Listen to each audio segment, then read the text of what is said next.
Hi, folks. Hope you're doing well. Yes. Well, there's Amber and Riley, as you can see there, when they were probably about a year old. Hi. There's a lot of people who could need them right now. Indeed. A lot of people who are lonely and in pain. Yes. It's a tough world right now. Really, really is. So, yeah, what do we need? Real love. Indeed. Real love. God's love, really. Yeah, that's what we need. The absolute, complete, real love. So, it's an important thing that we need, and I think we're going to get it soon. I think we are. There's a lot of people that are lonely, and, well, even people with partners can still be lonely. Indeed, yes. Well, if it's a wrong partner, there you go. It's not good, is it, really? Well, that brings me on to another point. There was a song. It was a song for the film. I mentioned this song many, many times before. But it's a song for the film, the vampire film. But there's quite a few of the films, weren't they, that I did. 1,000 Years by Christina Perry. Listen to it. Listen to that song. Go onto YouTube, type it in there, 1,000 Years, Christina Perry. Her surname is spelled P-E-R-R-I. If your relationship isn't described in that song, you need to seriously question whether you're with the person you're supposed to be with. Because that song describes perfectly how you should feel about the person you're with. If that person is the right person for you. Of course, if that person is the wrong person for you, then you won't feel that way. But that is a beautiful song, talking about the person who is the right person for you. Even where it says, I've died every day waiting for you.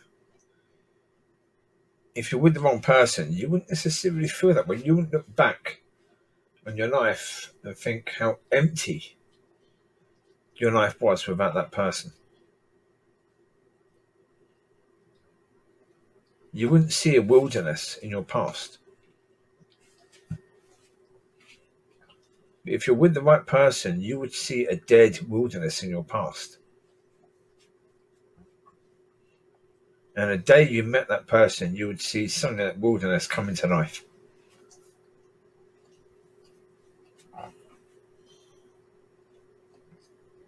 That's the reality.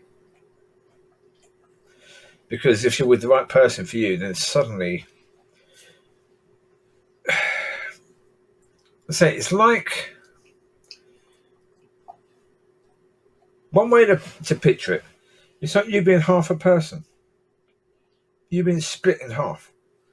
You having just the right side, and you're trying to walk. Of course, it's very difficult to walk with just one leg. And only half a body, one arm. Because usually you use both arms to balance, to have that rhythm of walking. That's what we learn as children, isn't it, really? Helps us to balance the arms. Only having one arm on that side of your body, not really helpful. You're going to be likely to fall over a lot of times, aren't you, really? But that is just how dramatic it is when you look back and you see your life without that person who is the right person for you. You see that you were basically in half. Now you're whole, but you were in half. And if you don't see that, then you've got to question, are you with the right person? Yeah, I've done videos about these reading out Reddit's relationship ones, where these people find it so difficult to get over a relationship when they're with the wrong person. I understand it. I've been there. But I didn't have the understanding I have now that if you're with the wrong person, then, celebrate. If you split up with that person, celebrate. It's a fantastic blinking thing. You were with the wrong person for years, trying to fit you two together, but there was no fit. As I said before, it's like the things that children have. Those things where you got the holes and you got the square and the circle that fit in there. Yeah. When you're with the wrong person, it's like trying to fit a square into a circular hole. It's not going to fit. It is not going to fit. Now, as I've said, there is a way it can fit, and that's if God does it. If God takes two people that aren't necessarily designed for each other and makes them designed for each other. Because you've got a square trying to fit into a circle. You've got two problems, and that is. One problem is that the other square, the other person who is supposed to go with the square, is now not going to go with the square because the square is now going with a circle. Same with a circle. The other person that's supposed to be with that person, nope, that's not going to happen. So, of course, it's major problems when you get with the wrong people. Potentially, there's huge problems, of course, here.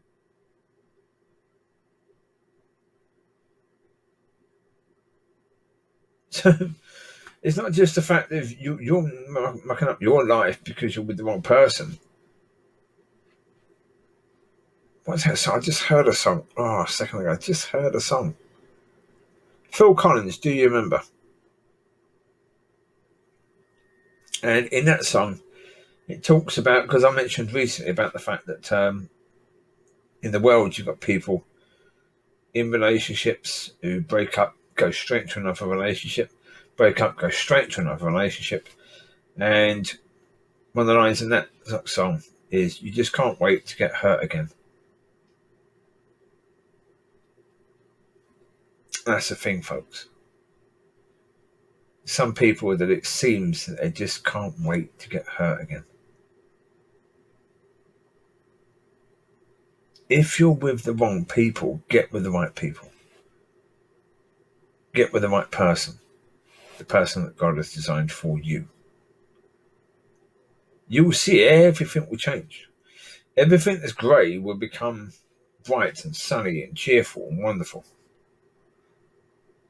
Well, it won't really, but it's like the song by who is it?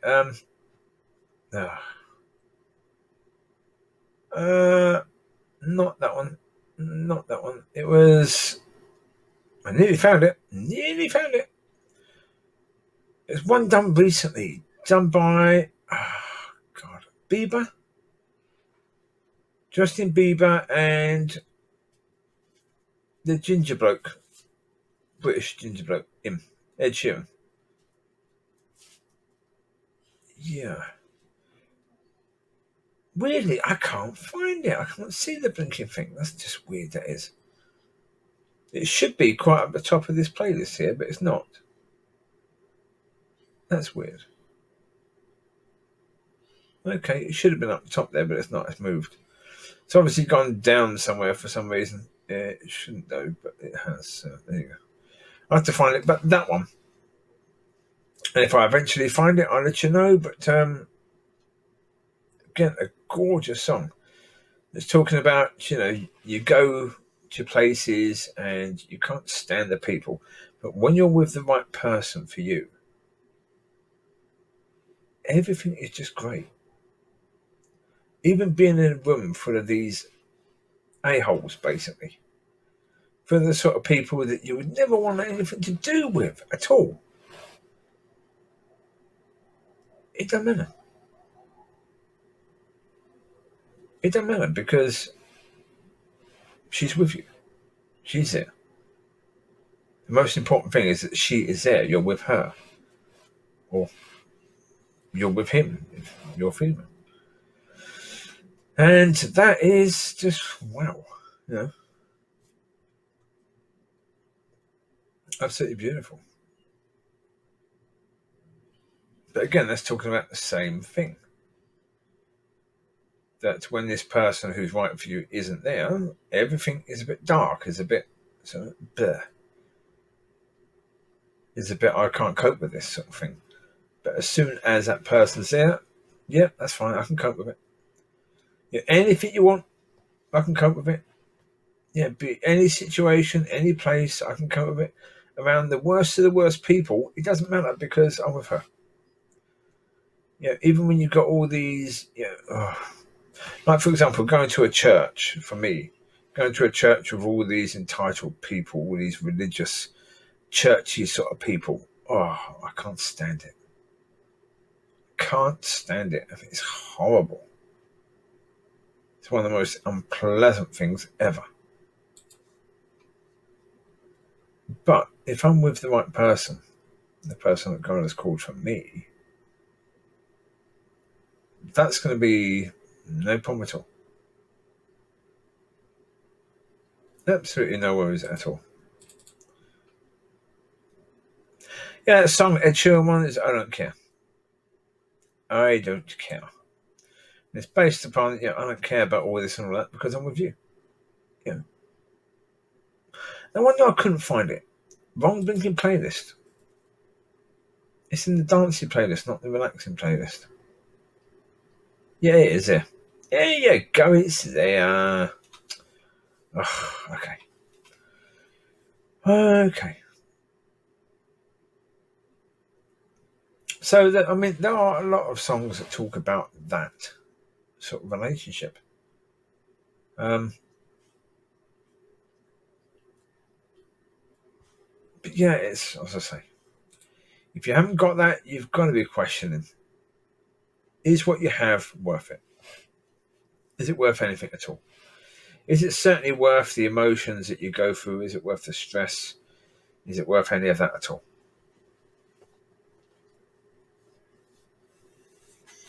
Most likely for a lot of people, the answer will be no.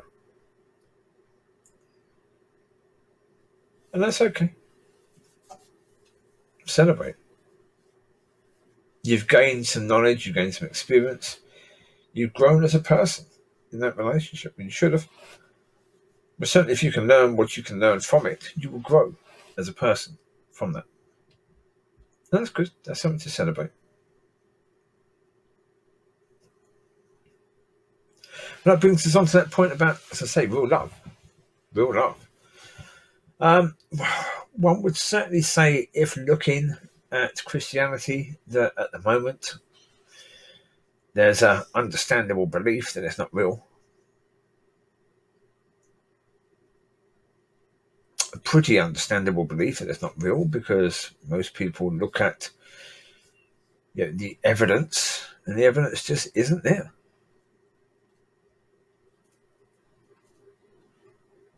That's the reality. The evidence isn't there. But I think it's a case where we are going to see that, and I think we are going to see God, doing things that He, in a way that He's never done them. I think a lot more personable than He's ever been. I think that's going to happen. I think people are going to experience God's love in a way that's never happened before. Absolutely. Yeah. And if that happens, well then, people are going to be absolutely assured that Christianity is real, because once they experience the love of God in an amazing way, and it will be. Yeah. I mentioned before that Wigglesworth had prayer sessions where the Spirit of God, or the presence of God, would come down into that room when they were praying. And I've said to God many, many times, we need this. We need that sort of thing. Yet now we need rooms where, like the Ark and the most holy of holies with the Jews, that the presence of God will be inhabiting that. We need that, but we need that in various different places. We need that where, say, a room in a house just down the road would have that. That in that room, anyone who goes in that room would experience God in a way that would be incredible. Whether His majesty, His love, His power, His grace, His mercy.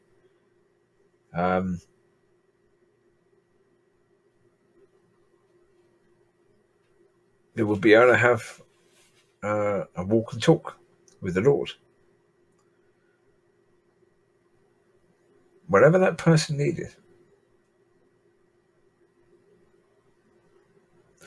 Now, do I think that that's possible? Yeah, absolutely. Do I think it's likely? Yeah, I do. I think that that is something that could very well happen.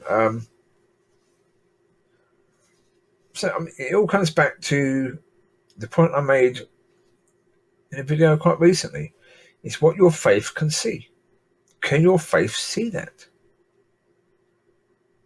If it can, then yeah, there's no reason why that cannot be a reality. It's all down to the will of God. If God wants that to happen, it will happen. But it also is linked with our faith. Can we believe in that? Can we see that? Because all of what we're hoping for in the future is something that if we can't see it in our faith, we're never going to see it in reality. I'm not saying it won't be in reality, but I'm saying if you can't see it in your faith, you won't see it in reality.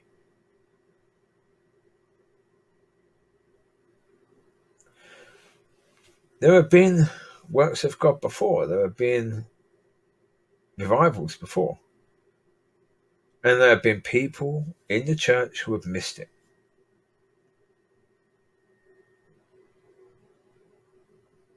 Who have missed it every time because their faith couldn't see it. Because when it happened, their faith couldn't see it, so they saw it as something that wasn't God. They got offended by it because their faith couldn't see it.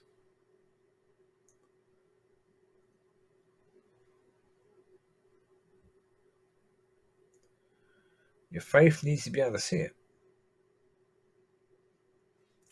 Final point on this one, on this video, is when God starts to move, and God starts to do whatever it is He plans to do, there will be people. Let me backtrack a second. I've said before that different people have got different sort of races to run. There are some people that are going to have a quick sort of ministry, like 100 meters or 60-meter hurdle or that sort of thing. Other people are going to be doing a marathon. Other people are going to be running some sort of relay or some sort of endurance race. There are so many variations of races that can be run and there are so many different ministries that people are going to have. That are going to last a certain amount of time, that are going to die as soon as that person walks away from it, or that are going to continue with somebody else taking it on. The best type is the ones that will continue even once you step away from it. That it's your ministry. You were the one, it's your baby. You with God, God with you, birthed this ministry. And you're going to have to leave it to someone else at some point. Those are the best ones because those are the ones that go on. That's sort of relay sort of race. Because even those sort of people that do the marathon, if once their race is over, that ministry is over, then that ministry doesn't continue. What they built was only sustainable while they were the ones carrying it. When they stepped down, it collapsed.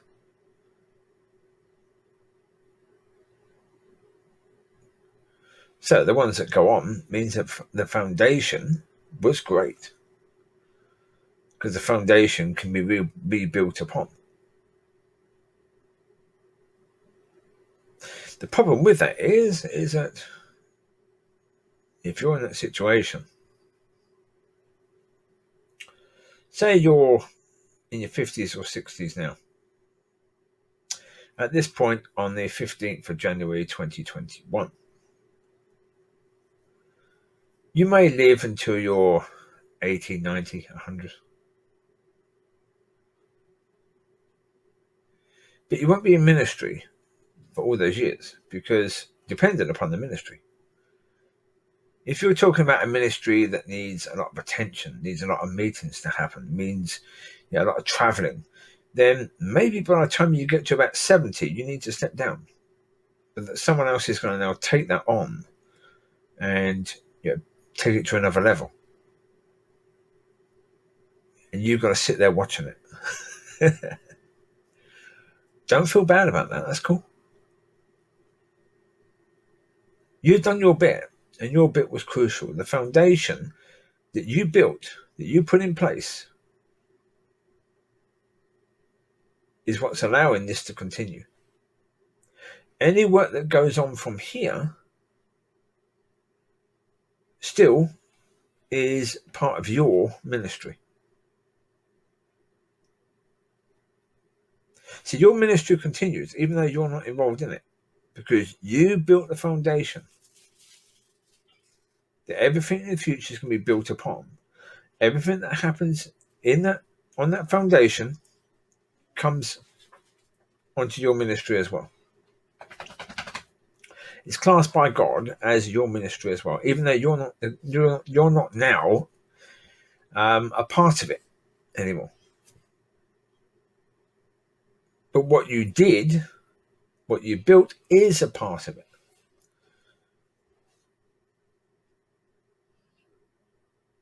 So enjoy. If you have to retire out of ministry, enjoy. If you get to be used by God in a way that is phenomenal, and in a way that is, doing something fantastic, well then, just be thankful that you've had the opportunity, that you've done what you were called to do. There are many people over the past 30, 40 years who haven't done what they were called to do, that died and squeaked into heaven,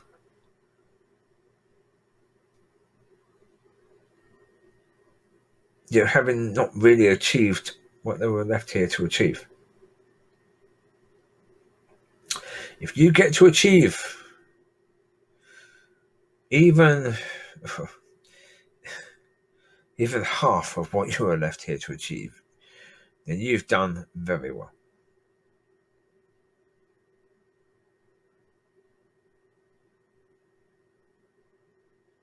And what you're meant to achieve, well, that's none of your business, really. That's God's business. God will decide what you're meant to achieve and how long your ministry is going to last. Whether your ministry is going to continue after you finish, that's up to God to decide. No one else. Oh, well, that's another point, though. Because of that, you can't determine whether the foundation you build is going to be a strong foundation. Only God can determine that. So that's why the glory always goes to God. It doesn't go to you, because even though God used you, that was God working through you, it was still God working, not you working. Really. It was just you being a vessel that God could use, which is still a fantastic thing. I mean, let's not take away from that. It is a fantastic thing. And it is the case, as I said, that a lot of people in the past didn't allow God to use them. So if you're allowing God to use you, that's fantastic. That is brilliant. You will stand toe to toe with the greats of Christianity.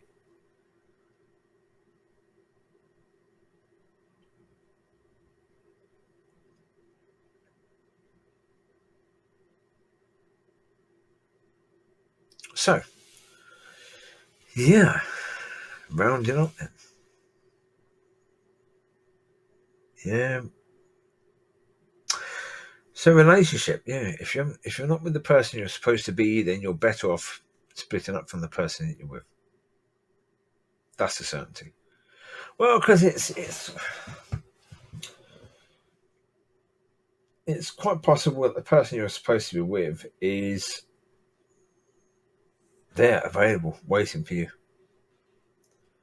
And you're going to spend another year or two in a relationship that's the wrong relationship for you, only for that relationship to explode and you take 2 or 3 years to recover from. So the person who you're supposed to be with has got to wait for 4 years for you. Because you can't be bothered to recognise that what you're in isn't what you're supposed to be in and just end it.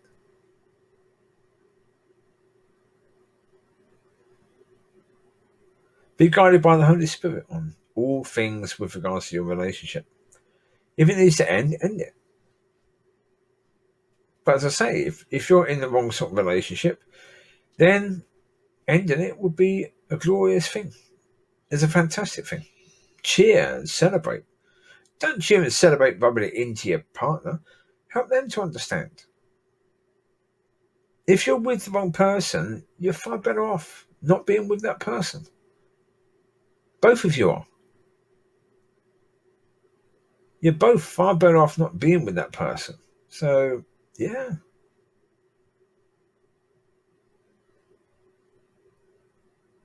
Second point was real love. Yeah, I think we're going to experience that. I think we are going to experience that. But exercise your faith so your faith can see it. Exercise your faith every day. Every day. I did a video about a week ago talking about that. Go back if you need to and listen to that.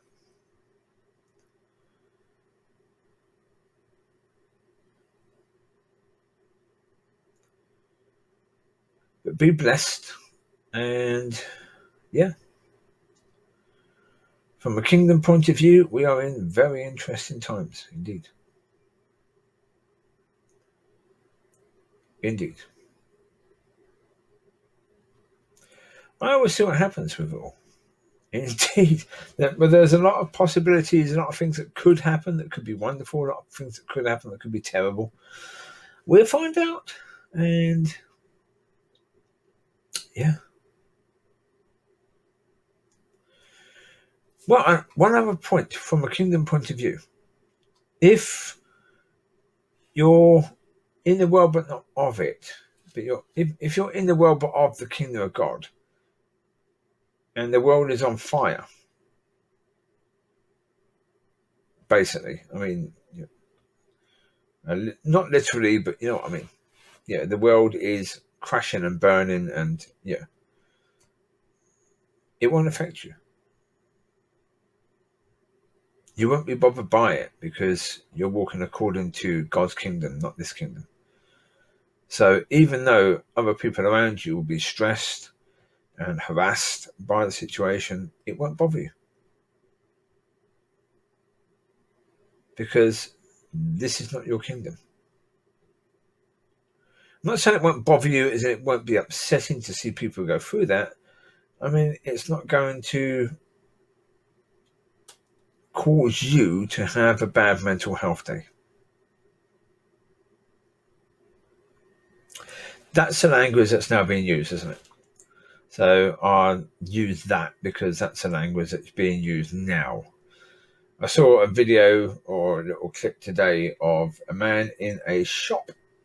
I think it's called Tractor Store, the shop was. And this person had a collie with him. And the man was stroking the collie, and the man had said that he was having an awful mental health day. Yeah, not sure if he could actually cope with the rest of the day or wanted to carry on living. But stroking that dog was what got him through.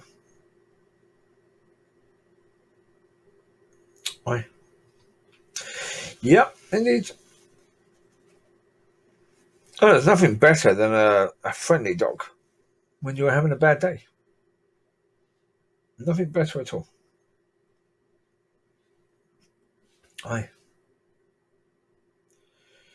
But yeah, this bad mental health day is the language that's now coming on. People are now talking about mental health when they weren't before. So, but yeah, your mental health won't be damaged by what you see if you're walking according to God's kingdom. You will be at peace when the world around you is in torrid times. So you take care. God bless. I will speak to you soon. Bye bye.